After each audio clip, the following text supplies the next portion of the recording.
इस न्यूज के प्रायोजक है बॉम्बे कार श्रृंगार।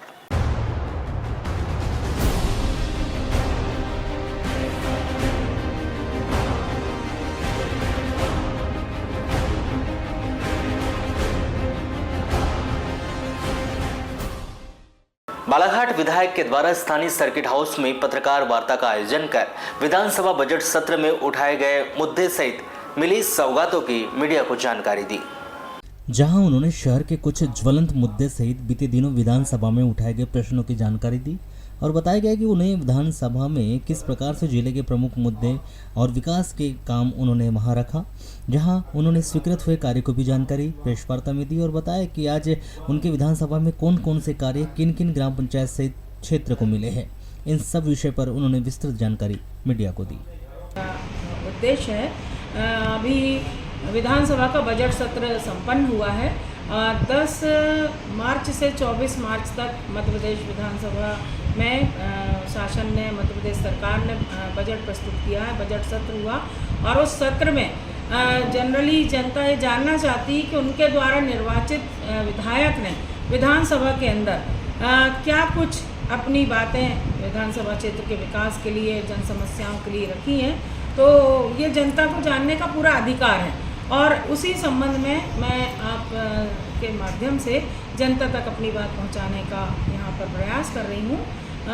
विधानसभा बजट सत्र मार्च 2025 को जो बजट प्रस्तुत हुआ है सरकार के द्वारा, उसमें बजट सत्र में मेरे द्वारा बालाघाट विधानसभा क्षेत्र की तरफ से विधानसभा में तारांकित 15 सवाल लगाए गए, अतारांकित 13 लगाए गए, ध्यानाकर्षण 11 लगाए गए और इसमें मैं ये कहना चाहूँगी कि कई विषय चर्चा में आए, जैसा कि सबको मालूम है कि चर्चा में आए भी हो और मुझे मौका मिला सदन में जनता की आवाज़ उठाने का अवसर मिला। विधानसभा ग्राम हमारी जो उपलब्धि है, इस बजट में जो हमारी उपलब्धि है वो भी मैं अपने क्षेत्र की जनता को बताना चाहूँगी कि सबसे बड़ी जो मुझे लगा कि उपलब्धि हमारी ये हुई कि लोक निर्माण विभाग के जो मंत्री हैं श्री राकेश सिंह जी ने, उन्होंने हमारे क्षेत्र के मुरझड़ से खोंगा टोला मार्ग पर जो सर्राटी नदी है उसमें आवागमन का मार्ग अक्सर बारिश के दिनों में अवरोधित हो जाता था, तो वहाँ पुलिया निर्माण की स्वीकृति हमें मिली है। बजट में उसको शामिल किया गया है। 9 करोड़ 30 लाख का वो पुल बनेगा। उसी तरह हमको अन्य विकास कार्य लोक निर्माण की तरफ से अन्य विकास, सड़क निर्माण के विस्तारीकरण, पुलिया विस्तारीकरण के लिए 14 करोड़ रुपए की और अतिरिक्त स्वीकृति लोक निर्माण विभाग से मिली है। हमको बजट सत्र में हमको शामिल किया गया और निश्चित रूप से मिलना ही है वो। 8 सामुदायिक भवनों की लगभग 2 करोड़ रुपए की स्वीकृति हमारे पंचायत विभाग के मंत्री श्री प्रहलाद पटेल जी के द्वारा प्राप्त हुई है। उसी प्रकार हमारा जो नगर का बैहर चौकी का इलाका है, वो वहाँ पर जो ओवर ब्रिज का निर्माण होना है, उससे संबंधित मैंने याचिका लगाई है। माननीय मुख्यमंत्री जी को मैंने पत्र लिखा है और यही मैंने आग्रह किया है मुख्यमंत्री जी से कि यातायात का बहुत ज़्यादा दबाव पड़ता है इस मार्ग पर, तो जैसे अन्य फ्लाईओवर्स बन रहे हैं हमारे शहर में, बैहर चौकी में भी फ्लाईओवर का निर्माण होना चाहिए। रेंजर कॉलेज का एक बहुत अहम मुद्दा है, आप लोग भी उठाते रहे हैं, मेरा भी प्रयास रहा, हम सभी का प्रयास रहा है तो रेंजर कॉलेज हमारा स्थान पर बना रहे। इसके लिए विधानसभा पटल पर मैंने ध्यान आकर्षण प्रश्न लगाया है। ये बात अलग है कि सदन में चर्चा में नहीं आया, पर कार्यवाही में हमारा ध्यान आकर्षण जो प्रश्न था वो कार्यवाही में आ गया है विधानसभा की। नगरवासियों को रेत की, हम देखते हैं नगर में और ग्रामीण क्षेत्र में रेत की रॉयल्टी ज़्यादा ना ली जाए। अक्सर रेत की रॉयल्टी का मामला बहुत उठता है, बहुत ज़्यादा प्रताड़ित भी हैं, खासकर ग्रामीण क्षेत्र के जो शहर से लगे हुए हमारे नागरिक हैं। तो मैंने इस संदर्भ में विधानसभा पटल में याचिका पत्र दिया है। इसमें आगामी वित्तीय वर्ष में कार्यवाही करने का आश्वासन मिला है कि रॉयल्टी ज़्यादा ना ली जाए। इसमें उसी प्रकार लाल बर्रा में अनुविभागीय कार्यालय, SDM और सिविल न्यायालय एवं एसडीओपी कार्यालय स्थापित करने के संबंध में याचिका एवं पत्र माननीय मुख्यमंत्री जी एवं विभागीय मंत्री जी को दिया गया है और उच्च न्यायालय जबलपुर द्वारा कार्रवाई की जा चुकी है। जल्द ही क्षेत्र में जनता को इसका लाभ मिलेगा, हम पूरी आशा हमारी जनता और मैं स्वयं कर रही हूँ।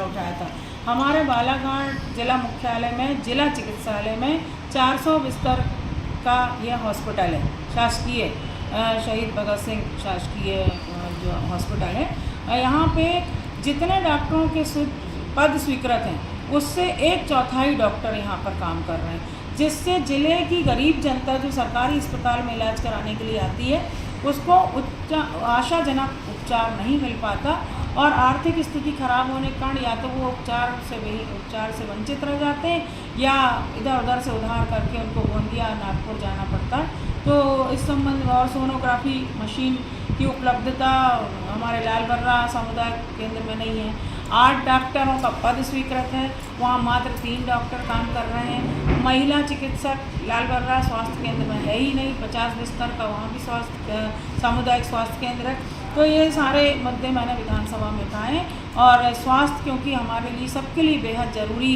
बात है, इसलिए हमारी सबकी जिम्मेदारी बनती कि हम जिला चिकित्सालय की व्यवस्था भी सुधरे।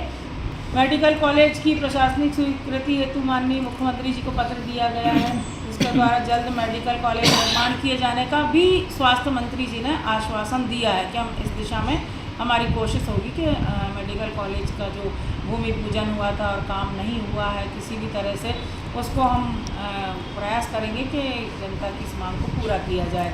और प्रभारी मंत्री जी राव उदय प्रताप सिंह जी जो हमारे यहाँ के प्रभारी मंत्री भी हैं और स्कूल शिक्षा विभाग के भी मंत्री हैं, तो मैंने उनसे निवेदन किया है, पत्र भी सौंपा है कि आप तत्काल अतिरिक्त कक्ष निर्माण करवाएं। 6 हायर सेकेंडरी स्कूलों में अतिरिक्त कक्षों का निर्माण होगा तो जिससे बच्चे व्यवस्थित तरीके से बैठकर पढ़ पाएंगे और अध्यापन कार्य में लगे हमारे शिक्षक गणों को भी इसमें सुविधा हो पाएगी। क्षेत्र का कि हमारे शहर की जो सबसे बड़ी समस्या है हनुमान चौक, जो आप सब जानते हैं कि ये एक तरह से एक मजाक भी बन चुका है। यहाँ पर जब बारिश का पानी एकत्रित होता है तो हर बार ये कहा जाता है कि इसमें नाव चलाई जाएगी, इसमें हम तैरने जाएंगे, तैराकी का एक अच्छा स्थान बन जाता है। तो मैंने माननीय मंत्री जी से पुनः एक बार और मैं 6 महीने पहले मिली थी, पुनः उनसे आग्रह किया, पत्र उन्हें दिया है कि हनुमान चौक के जल भराव को समाप्त करने के लिए एक उचित कहना चाहिए